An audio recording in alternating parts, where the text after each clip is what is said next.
हमें चाहिए अपने स्ट्रक्चरल रिफॉर्म के लॉन्ग टर्म बेसिस पे हम कहां खड़े। अब देखिए, जो पिछले प्रोग्राम में हमने बात की कि पाकिस्तान के ऊपर हमने 5 सालों में 117 अरब डॉलर का सूद अंडरटेक किया और उसी सिचुएशन में 124 बिलियन डॉलर की हम पे जो नेट इनकम है वो नेट इनकम 124 बिलियन डॉलर से ज्यादा की नहीं, जिसकी वजह से हम ये कह सकते हैं कि पूरी की पूरी नेट इनकम जो फेडरल गवर्नमेंट की वो सूद की पेमेंट में चली जाती है। हमने टैक्स बेस बढ़ानी है, टैक्स रेवेन्यू बढ़ाने हैं, ताकि वो जो लोन की किस्तें जो 566 मिलियन डॉलर हमने अंडरटेक की वो भी हम निकाल सकें, ना कि हम नेट लैंडिंग करते रहें, पिछले लोन उतारने के लिए अगले लोन देते रहें। क्या आईएमएफ ने हमें लॉन्ग टर्म प्लान दिया? आईएमएफ ने हमें शॉर्ट टर्म प्लान दिया, 37 महीने का, 38 महीने का भी नहीं है, 40 का भी नहीं है, 35 का भी नहीं। 37 महीने में हमने अपनी इकोनॉमी को इस लिहाज से ठीक करना है कि लॉन्ग टर्म बेसिस पे हम उसके फायदे उठा सके। इसकी मैं मिसाल एक दे सकता हूं कि एक मरीज है इमरजेंसी पे, शॉर्ट टर्म बेसिस पे उसको खून की जरूरत है, हमने खून का इंतजाम किया, 1 बोतल उसको लगा दी ताकि शॉर्ट टर्म रिकवरी हो सके, लेकिन उसके मर्ज का इलाज किया ताकि उसकी बॉडी सस्टेन करना शुरू कर दे, अपना खून बनाए और अपनी जो ब्लड सर्कुलेशन है उसमें आ जाए। यह है शॉर्ट टर्म। अगर इसी मरीज को जिसको 1 बोतल की जरूरत थी हमने दूसरी भी लगा दी, दूसरी बाजू में तीसरी भी लगा दी और हमने चौथी भी लगा दी, शॉर्ट टर्म मेजर में अगर हम खून की बोतलें मरीज को लगाएंगे तो मरीज बजाय इसके कि ठीक हो, रिकवर करे, वो उल्टा और मर्ज खराब हो जाएगा। यही बात हमारी इकोनॉमी की है कि शॉर्ट टर्म मेजर आईएमएफ ने हमें दे दिए। अब आईएमएफ ने कहा देखिए मैंने आपको खून की 1 बोतल लगा दी जो 37 माह तक आपको सर्कुलेट, आपकी वेल्थ सर्कुलेट करेगी, आपको अपने आप को मैनेज करना है। लेकिन अगर हम इसी असना में दूसरा लोन किसी और मुल्क से, तीसरा लोन किसी और मुल्क से, चौथा लोन किसी और मुल्क से और 5वीं बोतल किसी और मुल्क से और 6ठी बोतल अपने ही मुल्क से, सो उस सिचुएशन में ये शॉर्ट टर्म मेजर हमें लॉन्ग टर्म बेनिफिट नहीं दे सकेगा। मरीज को बचाना है, मुल्क को बचाना है, तो हमने स्ट्रक्चरल रिफॉर्म ऐसे करने हैं कि हम पाकिस्तानियों की इनकम बढ़ जाए, हमारी सनत भी कमजोर, मईशत भी कमजोर, 10 करोड़ आवाम गुर्बत की लकीर से नीचे, ये हमारा प्रॉब्लम है और 2-4 करोड़ और जाने वाले हैं।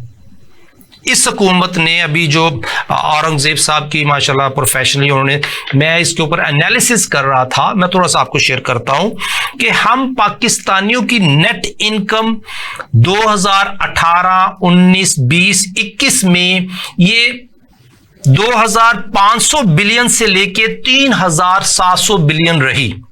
अगर हम देखें ऑन एन एवरेज बेसिस इस 4 सालों में 1200 अरब का इजाफा हुआ, 2500 अरब से लेके 3700 अरब तक जाएं तो ये daily average, annual average 300 billion बना और डेली इनकम जो थी वो 1 अरब से कम थी, तकरीबन 800 करोड़ के करीब थी, 80 करोड़ के करीब थी, 0.82 बिलियन। सो 0.82 बिलियन पर डे इंक्रीज था 2018 से लेके 2021 के दरमियान।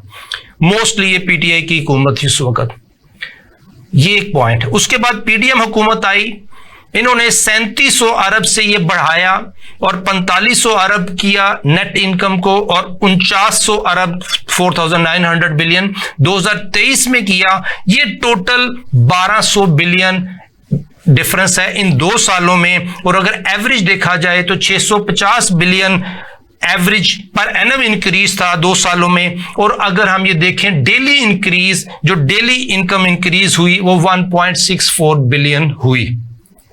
अब आगे आ जाए पीडीएम 2, औरंगजेब साहब आए 2024-2025 आया तो हमारी इनकम 6800 से जो 2024 है उससे बढ़ के 10,370 हम बजट कर रहे हैं 25 में। नाजरीन ये इंपॉर्टेंट है कि आप देखिए कि आपकी नेट इनकम 6,800 अरब से बढ़ के जो इस साल टारगेट कर रहे हैं वो तकरीबन 10,370 अरब है नेट इनकम फेडरल गवर्नमेंट की। इसका मतलब ये हुआ कि ऑन एन एवरेज बेसिस ये हम 2 सालों में 7.4 बिलियन पर डे इनकम कमाएंगे। अगर आप पिछली परफॉर्मेंस देखें पीडीएम की तो ये 1.64 billion per day income increase थी, और अगर पीडीएम 2 की परफॉर्मेंस देखें तो ये 7.4 billion per day net income increase हुई गवर्नमेंट की। ये परफॉर्मेंस है, देखिए 1 पॉइंट से जंप करके 7.4। अगर इसी इकोनोमेट्रिक्स को मैं दूसरी नजर से देखूं तो उसके ऊपर हमारी डेली इनकम जो 13 अरब थी 2023 में, 2024 में 18 अरब पर डे हो गई और आज वो 28 अरब पर डे है। यही daily income government of Pakistan की नेट इनकम 10 अरब रोजाना थी 2018, 19, 20, 21 के दरमियान जो एवरेज बन रही है, लेकिन ये 18 अरब पिछले साल थी और 2025 में जो हम बजट कर रहे हैं वो 28 अरब पर डे है। That is a huge jump. अगर औरंगजेब साहब की हुकूमत, फाइनेंस मिनिस्टर है हमारे शहबाज शरीफ साहब की हुकूमत पीडीएम 2 अगर इस सिचुएशन को मैनेज करती है तो ये उनकी परफॉर्मेंस है कि 10 अरब रुपए पर डे के हिसाब से इंक्रीज आया है। 18 अरब पर डे से 28 अरब पर जाना कोई आसान काम नहीं है, इसके लिए बहुत मेहनत की जरूरत है जो की गई। यह है पॉजिटिव साइन कि हमारे हुक्मरान इस वक्त कोशिश कर रहे हैं कि अपनी नेट इनकम बढ़ा लें ताकि हम अपने खर्चों को मैनेज कर सकें। लेकिन मेरा सवाल यहां पे एक और है, टारगेट क्या होना चाहिए? टारगेट ये होना चाहिए कि हम अपनी टैक्स बेस बढ़ाएं और जो टैक्स कलेक्ट कर सकते हैं प्लान ए में वो करें। लेकिन प्लान बी क्या है? प्लान ए की जो प्रॉब्लम है वो क्या है कि हमारे ऊपर 130 बिलियन डॉलर कर्जा आज के दिन है, हमारे ऊपर 45,000 से बढ़ गया हुआ है, 50,000 अरब से नीचे है, 45,000 से 50,000 अरब के दरमियान डोमेस्टिक कर्जा है, और हमारे ऊपर जो सूद की लायबिलिटी है पिछले 5 सालों की अगर एवरेज करें, अगर टोटल देखें तो 117 बिलियन अंडरटेक किया, 565 अरब लोन के साथ अंडरटेक की, और इस साल जो हमने अंडरटेक किया हुआ है कि हमने 43,000 बिलियन रुपीस हमने खर्च करना है, लेकिन हमारी इनकम 10,370 अरब नेट इनकम। सो अब अगर हम इसको देखें कि हमने अपनी डेली खर्चे कितने हैं, तो अगर हमारी ठीक है हमने 18 अरब से 28 बिलियन जंप लगा दिया नेट इनकम का, बड़ी अच्छी परफॉर्मेंस है, एक्सीलेंट। अगर ये ना करते तो हमारा शॉर्टफॉल और बड़ा था। बात यह है कि पहले मरीज दिन में 18 सांसें ले रहा था, वेंटिलेटर पे पड़ा हो, अब वो 28 सांसें ले रहा है 1 मिनट में, तो इसका मतलब है कि उसकी हालत पहले से बहुत बेहतर है। लेकिन दूसरी तरफ जो हमारी रिक्वायरमेंट थी वो ये है कि हमने 119 बिलियन पर डे अंडरटेक किया है कि हमने पेमेंट्स करनी है। नो डाउट उसमें हम मैनेज करेंगे कि जो हमने लोन की एक साथ देनी है आईएमएफ को, पेरिस क्लब को और पाकिस्तानी बैंकों को, उसको हमने नेट लैंडिंग में कवर करना है।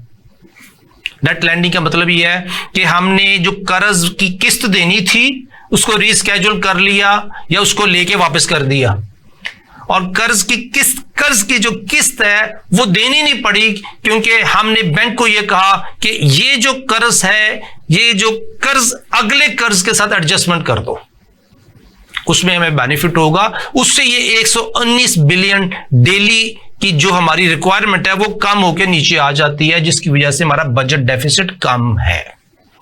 अब पॉइंट ये है नाजरीन कि हमने अपने मरीज को बचाना है, तो बचाना कैसे है? अगर हमारी 119 बिलियन रुपए की रोजाना की रिक्वायरमेंट है और हमने आईएमएफ की जो शराइत एक्सेप्ट की हैं उसके तहत हमने पे करना ही करना है, तो हमें अपने टैक्स बेस में ऐसे क्या रिफॉर्म्स करने हैं कि हम तरक्की कर सकें, खुशहाली की तरफ जा सकें। इसमें नाज़रीन एक पॉइंट बहुत अच्छा है, वो ये कि मैं इंडस्ट्रियलिस्ट हूं, मैं अपनी चीज बेचना चाहता हूं। मैंने अपना आउटलेट उस जगह खोला जहां लोगों के पास खर्च करने के लिए पैसे नहीं है, फंड्स नहीं है, रुपए नहीं है। तो क्या मैं अपने प्रोडक्ट की सेल कर पाऊंगा? पहला क्वेश्चन। दूसरा क्वेश्चन, जब मेरे ऊपर लायबिलिटी, सूद की, इंटरेस्ट की इतनी ज्यादा बढ़ गई है, तो मैं जो प्रोडक्ट प्रोड्यूस कर रहा हूं वो क्या मैं कंपेटिटिव टर्म्स पे अपने दोस्तों को, कंज्यूमर को, पाकिस्तानी भाइयों को बेच पाऊंगा उस प्राइस पे? नाज़रीन, इसका मैं एक एग्जांपल दिया करता हूं, वो ये है कि मैंने अगर अपनी इकोनॉमी को तरक्की देनी है तो मैंने वो दोस्त क्रिएट करने हैं, वो कंज्यूमर क्रिएट करने हैं जो खर्च करें, खर्च करने, स्पेंडिंग हैबिट क्रिएट करनी है कि ये मेरी प्रोडक्ट है, इस प्रोडक्ट को खरीदने के लिए लोग आए और पैसा खर्च करें।